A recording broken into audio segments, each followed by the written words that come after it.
Is this really the end for EVs? There's now another alternative zero-emission car, and it's not hydrogen.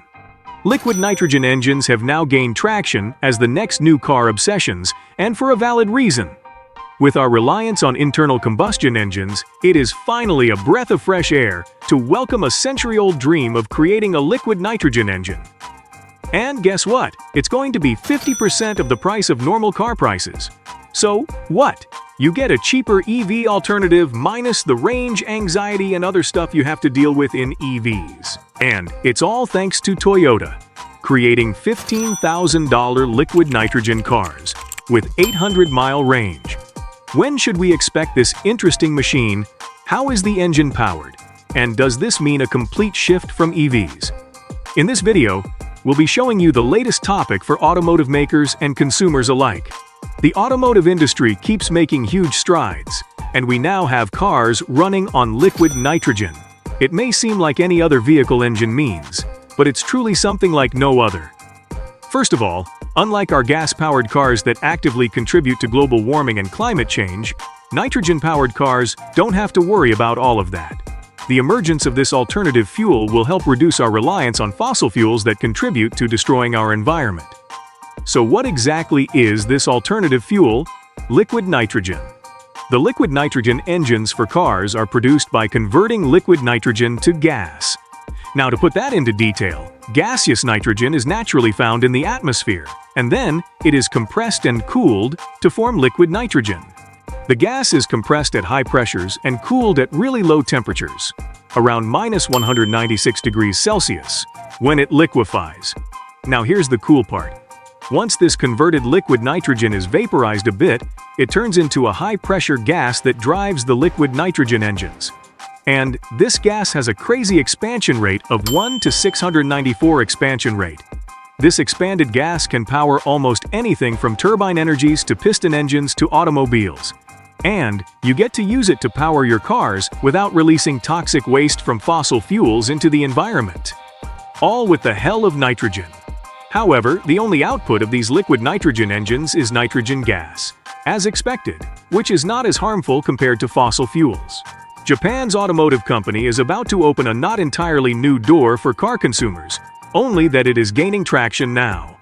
They'll be introducing their innovations through the Toyota Frostfire, a vehicle that is going to open a new possibility for car enthusiasts. It will be run on no other than liquid nitrogen and will employ groundbreaking technology and eco-friendly solutions in addition to its luxury design. The heart of the Frostfire will be the liquid nitrogen propulsion system, also known as Zero-E Cryo Drive. This system can produce about 500 horsepower thanks to its insane expansion rate we discussed earlier on. And not only that, this vehicle is up there with the fastest sports car categories, as it can go from 0 to 60 miles per hour in 3.5 seconds. This all happens right before our eyes without the need to fuel your gas tank or charge your EV after a few moments. Another exceptional feature of Toyota's Frostfire is its thermal management system that converts heat generated during the nitrogen expansion process. This means a great AC system for us as well. Its thermal management system also means a boost in energy efficiency, which only creates added benefits to the Frostfire, including its ability to travel up to 800 miles on a single tank of liquid nitrogen. This is an almost unbelievable feat for zero-emission vehicles, and a push for the category. And, you may ask, how does this liquid nitrogen engine power a vehicle? Just so you know, it is quite similar to the way rockets are powered, from its propulsion to the expansion process. This brings us to the question, what is the liquid nitrogen engine like exactly?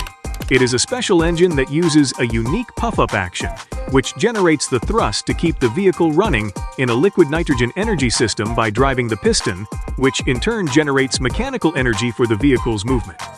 The liquid nitrogen is usually stored in a container called the Dewar flask, which is used to store and transport nitrogen. It is made in such a way that the liquid state of nitrogen is maintained at the right cryogenic temperature.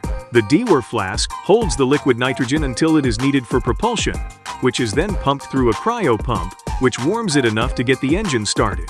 The good thing about this whole process is at the end of the day, the only byproduct released into the atmosphere is nitrogen, which already makes up part of the atmospheric pressure. Now, you may be thinking, has this been experimented on before? Are there any prototypes at all to show for it? Well, yes. Scientists first liquefied nitrogen in the 80s, and in the 90s, universities in the United States took it upon themselves to convert this liquefied gas into something more usable, such as in vehicles. The LN2000 automobile, created by the University of Washington, was one of such prototypes of the liquid nitrogen engine vehicles. It certainly didn't have a sleek or eye-catching design, and take on the speeding prowess of the Frostfire. But it was here so that the likes of the Frostfire could emerge. Toyota probably took notes from the UW years ago, but we can agree that they've done a good job with their liquid nitrogen-powered vehicles. Toyota and Nissan have also been experimenting with prototypes of racing cars using liquid nitrogen engines. So, how exactly do liquid nitrogen vehicles differ from EVs and gas-powered vehicles? Other than the obvious zero-emission credits we just have to give to them, the liquid nitrogen vehicles are efficient and gentle on the environment, getting their energy from the electrical grid like their EV cousins.